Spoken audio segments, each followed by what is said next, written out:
ശംഖുപുഷ്പം കണ്ണെഴുതുമ്പോൾ ശകുന്തളേ നിന്നെ ഓർമ്മ വരും.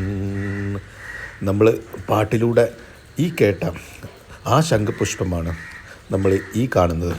നിരവധി ഔഷധ ഗുണമുള്ള ഒന്നാണ് ശംഖുപുഷ്പം. ഹലോ ഗായ്സ്, ഞാൻ സലീം വ്ളോഗിൽ നിന്നും സലീം യൂസുഫാണ്. ഞാനിന്ന് ചെറുതുരുത്തി ആയുർവേദ പഞ്ചകർമ്മ കേന്ദ്രത്തിലാണ്. ഞാനിവിടെ ഒരാവശ്യത്തിനായിട്ട് വന്നതാണ്. നമ്മുടെ വീട്ടുമുറ്റത്തും പറമ്പുകളിലും കണ്ടുവന്നിരുന്ന നിരവധി ഔഷധ ചെടികളൊക്കെ ഉണ്ടായിരുന്നു. അതൊക്കെ ഇന്ന് നമുക്ക് കാണാൻ കഴിയുന്ന ഒരു സ്ഥലം ഇതുപോലെയുള്ള ആയുർവേദ കേന്ദ്രങ്ങളിലാണ്. ഇവിടെ വന്ന് ഇത് കണ്ടപ്പോൾ കൗതുകം തോന്നി. ഓരോ ചെടികൾക്കും ഇത് കണ്ടില്ലേ, പേരൊക്കെ എഴുതി വച്ചിട്ടുണ്ട്. അപ്പോൾ നമുക്ക് വിശദമായിട്ട് ഈ ചെടികളൊക്കെ ഒന്ന് കാണാം. കാരച്ചുള്ളി എന്നുള്ള ഒരു ചെടിയുണ്ട്, ഔഷധ ചെടി കാരച്ചുള്ളി. അതാണ് ഈ കാണുന്നത് കാരച്ചുള്ളി. ഈ ചെടിയാണ് വെള്ളക്കൊടുവേലി. പിന്നെ ഇത് കച്ചോലാണിത്, കച്ചോലം. ഇത് ഇലഞ്ഞിയാണ്. പിന്നെ ഇത് മഞ്ഞളാണ്, മഞ്ഞൾ. പിന്നെ ഇതാണിത് പനിക്കൂർക്കൻ്റെ ചെടിയാണിത്.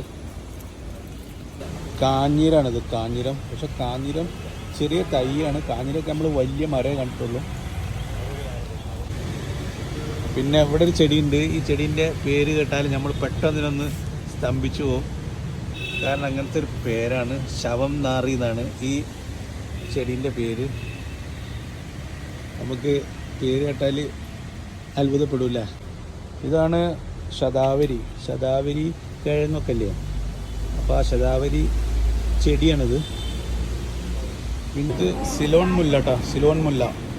പിന്നെ ഇതാണ് ചിറ്റരത്ത എന്ന് പറഞ്ഞ ചെടിയാണിത്.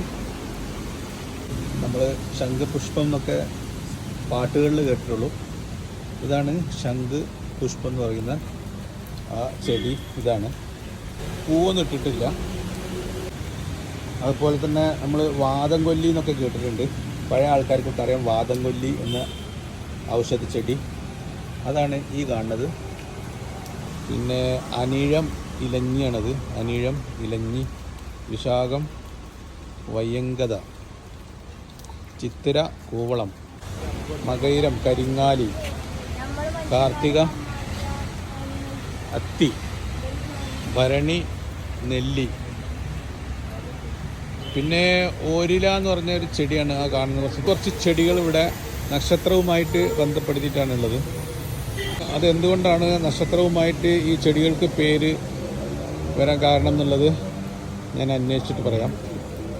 ഇതുപോലെയുള്ള ധാരാളം ഔഷധ ചെടികളാണ് നമുക്ക് ഒരുമിച്ച് ഈ കേന്ദ്രത്തിൽ കാണാൻ കഴിയുന്നത്. നമ്മുടെയൊക്കെ പറമ്പുകളിൽ നിന്നും പരിസരത്ത് നിന്നും ഇത്തരം ഔഷധ ചെടികൾ ഇല്ലാതായാലും ഈ ചെടികളുടെയൊക്കെ പാരമ്പര്യം നിലനിർത്താൻ ഇത്തരം കേന്ദ്രങ്ങളുണ്ട് എന്നതിൽ നമുക്ക് മലയാളിക്ക് അഭിമാനിക്കാം. അപ്പോൾ ഔഷധ ചെടികളെ കുറിച്ചിട്ടുള്ള എൻ്റെ ഈ വീഡിയോ നിങ്ങൾക്ക് എല്ലാവർക്കും ഇഷ്ടമായിട്ടുണ്ടാകും വിചാരിക്കുന്നു. ഇഷ്ടമായവർ വീഡിയോ ലൈക്ക് ചെയ്യുക, ഷെയർ ചെയ്യുക, സപ്പോർട്ട് ചെയ്യുക. അടുത്ത വീഡിയോ വരുന്നത് എല്ലാവർക്കും നമസ്കാരം.